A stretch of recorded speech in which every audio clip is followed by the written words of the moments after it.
Barclays chief executive Jes Staley is ready to tell U.S. authorities everything he knows about Jeffrey Epstein following revelations that British regulators are probing his links with the paedophile financier.Lawyers for Epstein's victims have urged the banking boss to speak with the FBI and hand over any information he has on his former client.Read more. Barclays boss Jes Staley deeply regrets Jeffrey Epstein. linksStaley last week admitted that he maintained contact with the disgraced financier for 7 years after his conviction, adding that he deeply regretted the relationship. The pair's relationship dated back to 2000, when Staley took over as head of JP Morgan's private bank, which counted Epstein as a client. Staley said the relationship began to taper off after he left JP Morgan in 2013 before ending totally in 2015 when he took over at Barclays.But lawyers said the banker might have insights into personal or financial details relating to Epstein, who took his own life in a New York jail last year while awaiting trial on sex trafficking charges.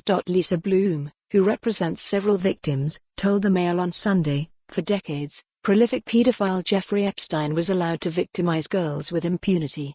Only now is law enforcement trying to get to the bottom of how this happened.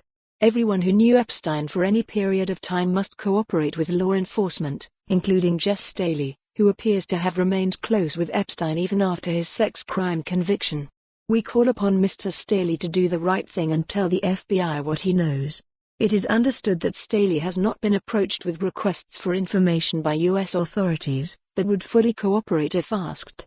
There is no suggestion of any wrongdoing by the Barclays boss. However, the connection between Staley and Epstein has proved controversial in the UK, where the Financial Conduct Authority and Prudential Regulation Authority have opened a probe into their ties. Read more. Barclays braces for pressure from activist investor and climate campaigners. The investigation, which was launched in December but only came to light last week, has sparked speculation that Staley's job could be at risk. But Barclays said an internal review had cleared Staley of any wrongdoing and he would be unanimously recommended to re-election at the company's annual general meeting. For more on this story, visit the news article link.